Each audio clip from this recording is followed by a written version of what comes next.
Pemirsa, pengemudi ojek online berencana mogok massal besok Selasa 20 Mei 2025. Mereka akan menggelar unjuk rasa akbar bertajuk Aksi 205 dan offbeat massal pada pukul 13 waktu Indonesia Barat. Dalam aksi itu diperkirakan ribuan pengemudi ojol akan mematikan aplikasi secara massal. Apakah demo massal ojek online besok mewakili sebagian besar pengemudi ojol di Indonesia, dan jika benar terjadi bagaimana dampaknya bagi masyarakat pengguna layanan ojol? Kita sudah bersama Koordinator Advokasi Serikat Pekerja Angkutan Indonesia yang bergabung melalui sambungan Zoom, Raymond J. Kusnadi. Selamat malam Pak Raymond. Iya, selamat malam Mbak. Iya, terima kasih sudah bergabung bersama kami di NTV Prime. Pak Raymond, per malam ini laporan teman-teman di lapangan seperti apa persiapan untuk demo besok? Ya, laporan dari kami sudah siap ya Mbak, untuk turun di tanggal besok ya, tanggal 20. Baik yang di Jakarta maupun yang di daerah gitu ya. Kalau untuk besok itu kita rencananya ke Kementerian Perhubungan ya, sekitar jam 12 gitu ya. Kemudian untuk di daerah kawan-kawan ada yang di kantor gubernuran maupun di kantor DPRD gitu. Baik. Dan juga selain itu kami juga menyerukan dan beberapa juga sepakat untuk mematikan aplikasi, jadi offbeat massal selama 1 hari penuh untuk besok Mbak. Iya, laporan yang kami terima kan lebih dari 25.000 pengemudi ojol di berbagai daerah. Ini kira-kira akan solid besok, akan kompak mematikan aplikasi pada pukul 13 ya Pak Raymond? Ya betul. Jadi kita sudah bersepakat untuk mematikan aplikasi kami di jam itu ya, untuk besok hari. Sampai kapan kira-kira Pak Raymond mematikannya?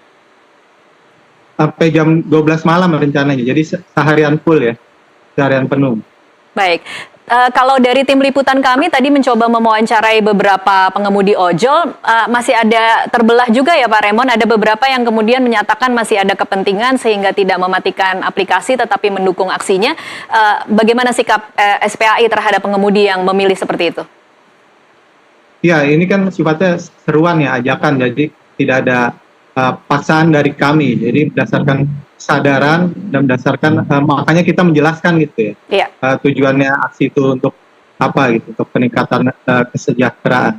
Oke, baik. Kita akan masuk ke tuntutan yang akan diminta besok. Mungkin bisa ditampilkan di infografis. Ada 5 tuntutan yang diminta oleh pengemudi ojol, termasuk dampak skema tarif seperti aceng, slot, hemat, dan prioritas. Mungkin Pak Raymond bisa jelaskan selama ini sebenarnya seperti apa dampak skema tarif yang terjadi?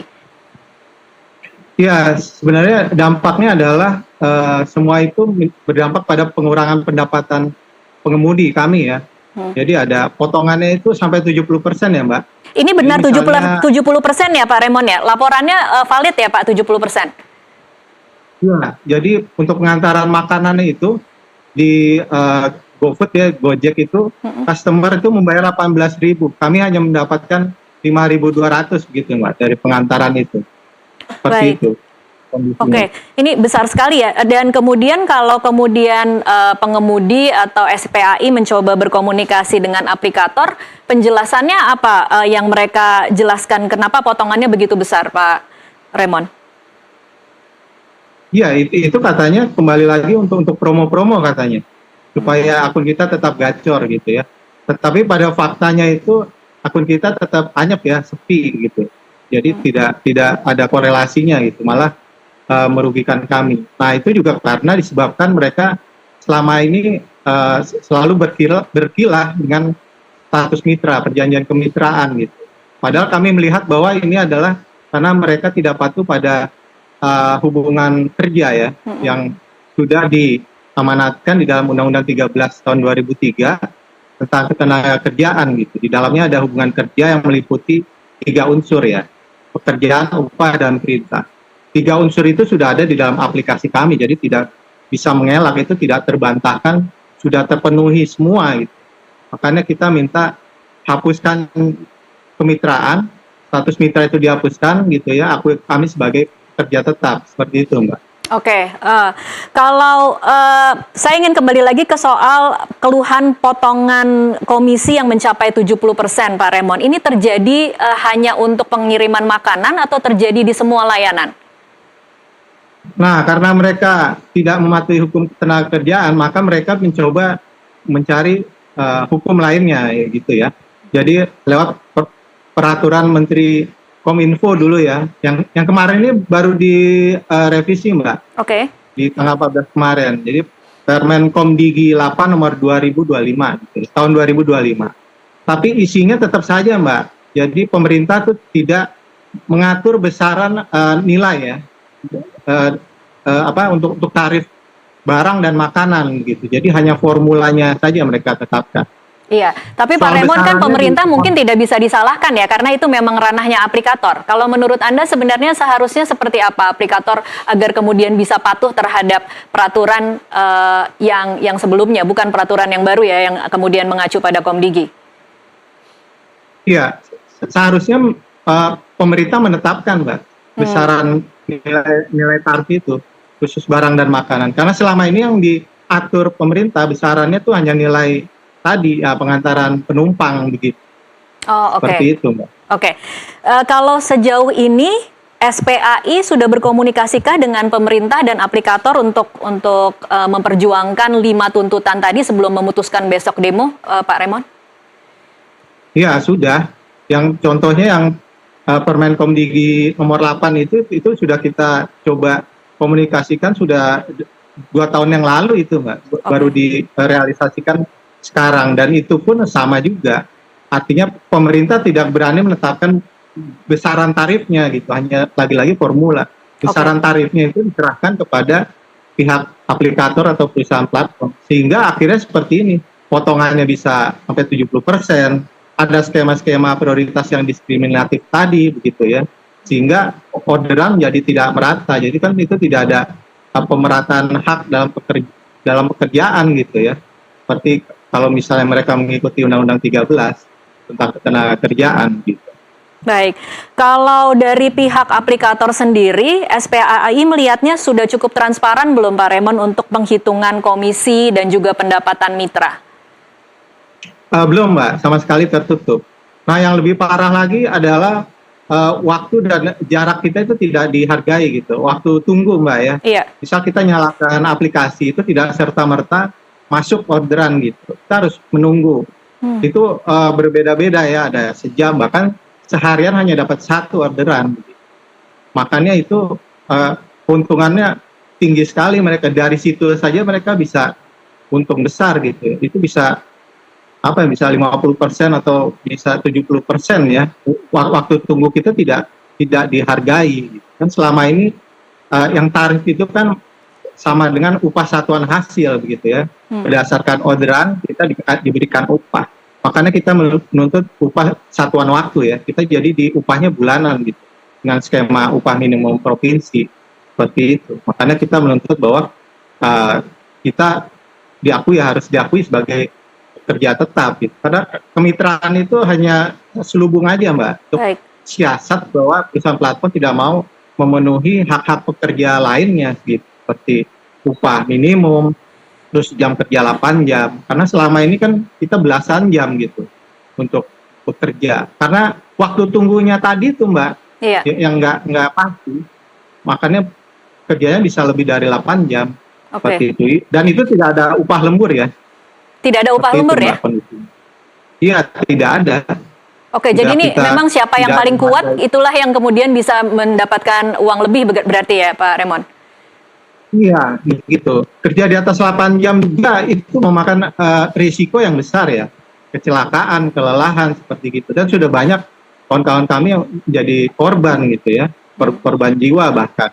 Belum lagi yang luka-luka dan juga cacat gitu.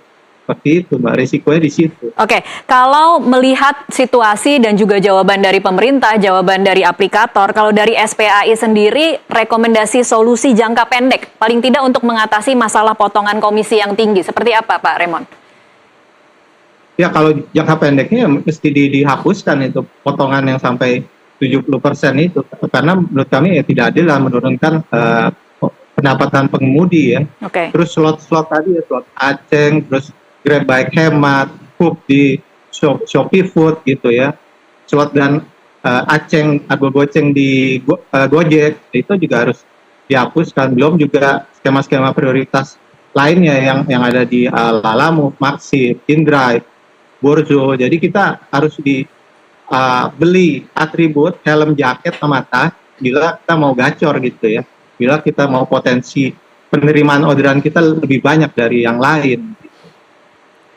Kalau itu semua dihapus, Pak Raymond, menurut Anda apakah kemudian konsumen menjadi lebih tidak tertarik dan orderan akan jadi menurun atau tidak? Jadi sebenarnya kalau itu dihapus justru konsumen malah mendapatkan benefit ya, untung ya, karena kan selama ini ditambah-tambahin Mbak, ada jasa layanan, jasa pengemasan seperti itu. Yang sebelumnya tidak ada itu ditambah. Terus untuk menanam pohon bahkan segala macam. Ini yang tidak diketahui konsumen ya Pak Raymond berarti?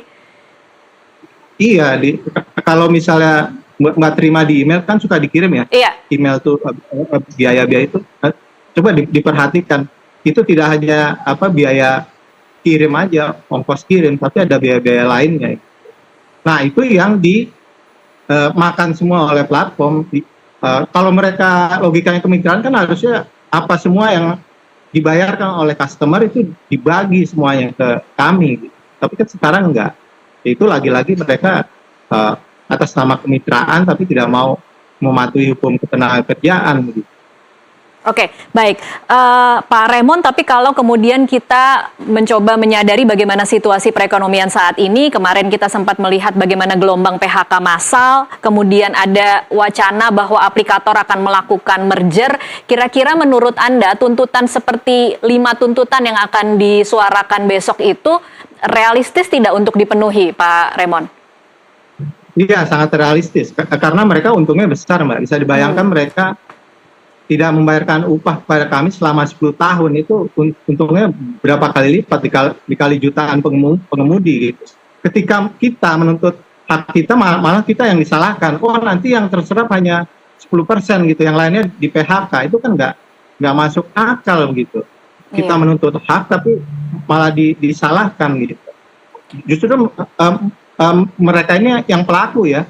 Dia melanggar hukum dari 10 tahun lalu tapi tidak diapa-apakan, ketika sekarang dituntut balik malah berkilah gitu. Padahal kan soal hak pekerja ini adalah hak asasi manusia yang merupakan fondasi untuk berlangsungan usaha, hubungan industrial ya antara pengusaha dan pengemudi, pekerja platform untuk kedepannya, untuk jangka panjang. Karena kalau diistimewakan seperti ini, ada perusahaan yang tidak diwajibkan untuk bayar upah, jam kerja boleh lebih dari 8 jam, tidak ada upah lembur, tidak ada cuti haid, dan melahirkan berbayar untuk pengemudi perempuan. Itu namanya kan pengistimewaan begitu, tidak adil untuk pengusaha lainnya dan merusak iklim usaha di Indonesia. Baik.